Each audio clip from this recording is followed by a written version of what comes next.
welcome to week 4 of our lockdown. I'm hoping that you're not all stir crazy. I'm slightly stir crazy, but I'm getting bigger by the day. Today I'm going to show you one of the old school favourites, which is my version of a cornflake tart. It's gorgeous hot with custard. It's really nice cold on its own or with ice cream or cream. It's just a little bit of indulgence, a little bit of something nice for you. So I'm going to start with my pastry. My pastry isn't, I'll never get an Egon Roni or anything like that for my pastry because it isn't elegant or delicate, but it's nice and it's wholesome and it's old-fashioned and it goes down really well with my customers at the cafe. So in here, in my food processor, I've got self-raising flour. Most people argue that it should be plain flour, but I don't like real hard pastry, crisp pastry. I like my pastry softer. So I use self-raising flour and margarine, baking margarine. So I've got 8 ounces of self-raising flour and 4 ounces of margarine. Now the easiest way to remember it and how I remembered it from being at school is half fat to flour. That's it, pastry is half fat to flour. If you wanted to make this into a sweet paste, you could add a little bit of sugar and an egg yolk. And it will always be half fat to flour. That's how you make this pastry. So I've got 8 ounces and 4 ounces, half the fat of the flour. I'm just going to give it a quick whiz. I've made sure that my margarine isn't straight out the fridge because it won't blend as easily, even though it's in a blender. So room temperature is best. Now I'm going to make a bit of noise, only for a couple of seconds.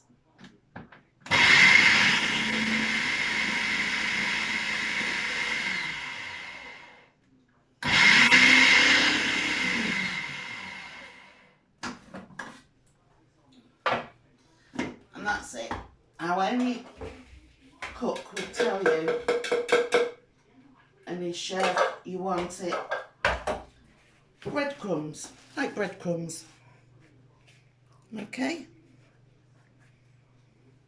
Now into that, I've got a little measure here that is 45 mils of icy cold water.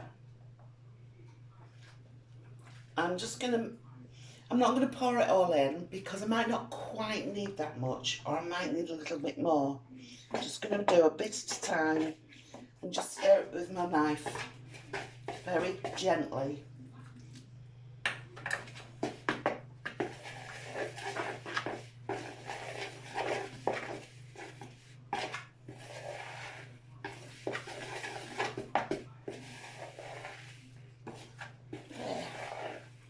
Try not to work it too much because the more you work it, once the water has hit the flour, the tougher it'll become. So I'm going to work it really carefully, hardly touching it. And just, see, it's come to a dough.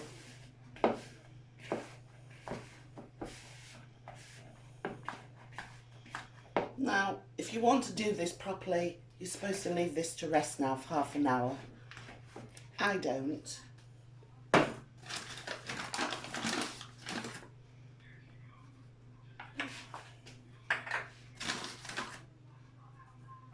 going to roll mine out now. But it's hardly been touched.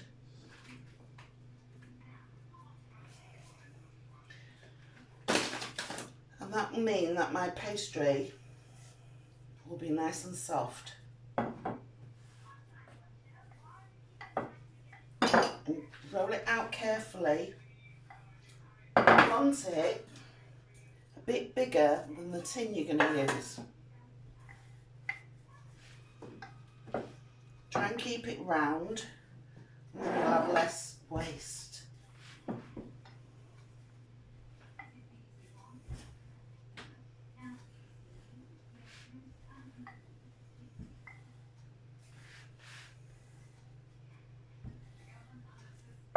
And the more often you do this, the easier it'll become. Now that is bigger than my tin, so I'm going to lift it real carefully at this edge. Pop my tin underneath and just ease it on. It's split over there, but that's not a problem. Now I lift up my edges and just pop them down into the corners.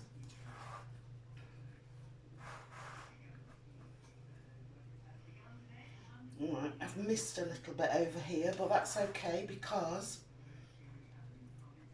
I can sort that with a little bit that's dropped off.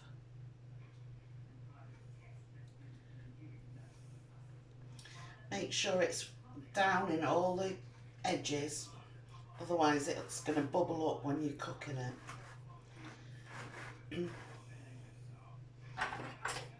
And then just trim it off.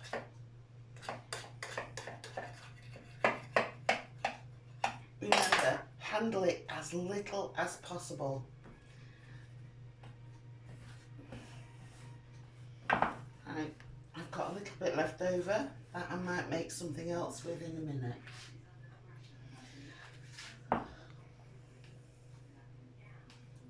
But there is my pastry case.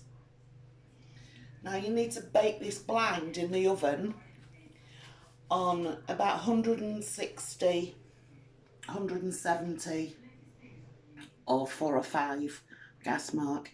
But it needs to be baked blind. What you would normally do to bake something blind is put a bit of parchment in the bottom there and then fill it with something called baking beans.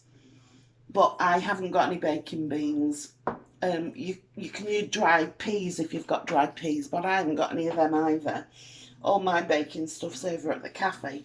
I just grabbed a few things when I knew we were going to be in lockdown and obviously couldn't bring everything.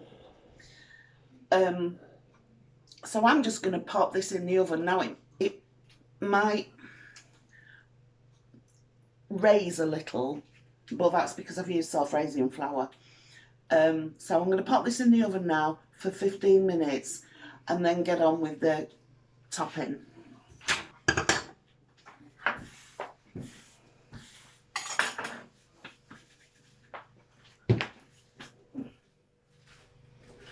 In here, in this bowl, I've got 25 grams of, well, it should be dark sugar, but I only had either white sugar or demerara, so I used demerara. So 25 grams of demerara sugar, 150 grams of golden syrup, and 30 grams of butter, well, margarine I've used. I'm going to pop that into a saucepan.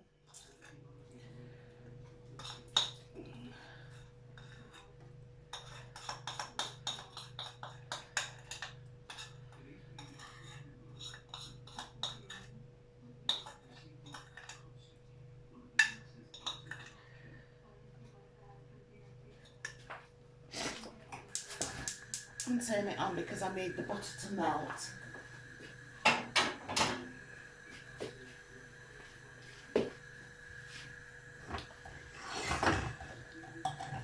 So you're sort of making a bit of a toffee here. You just need it to melt and the sugar melt. Into that, you're going to need 100 grams of cornflakes.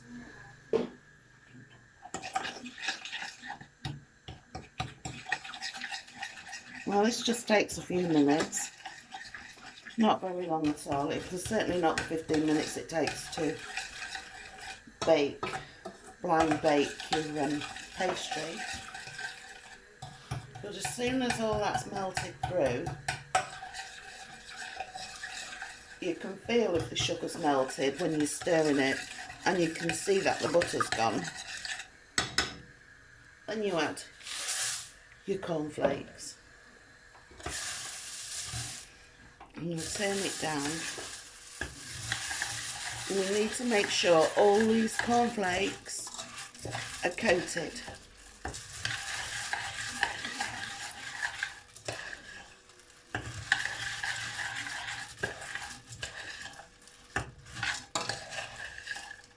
This is a brilliant old school pudding for nice rainy days, or days when you're in quarantine or lockdown, or you want to make yourself feel a bit better, a bit comforty too.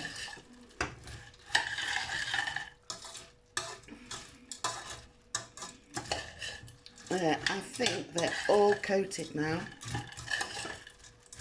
so I'm going to turn the heat off. Get this out of the way. So what I want you to do now is pretend that this has been in my oven for 15 minutes.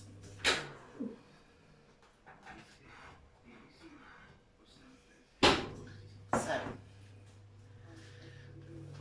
if that was baked, it'd be a little bit bumpy. You'll get some jam, and if you give the jam a bit of a beat up in the bottom in your jar, it's easier to spread. So you want about 3 spoonfuls of, I've got raspberry jam here because it's my favourite.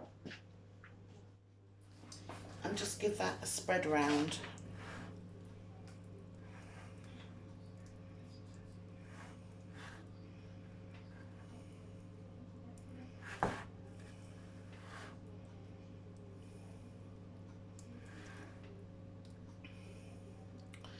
Right, if this was already par-baked, blind baked like I said it should be, as that other one was, then it's already had 15 minutes in the oven.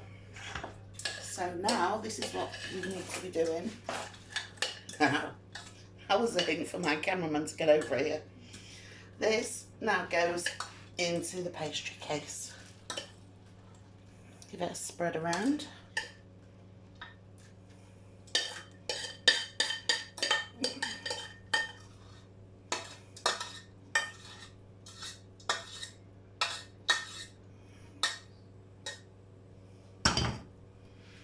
And just make sure it's all evenly spread. Then this wants to go in the oven for about 25 minutes on about 160, 170, 4 or 5. But mine's obviously going to go in for a little bit longer because my pastry is raw. So that's it. It goes in the oven now.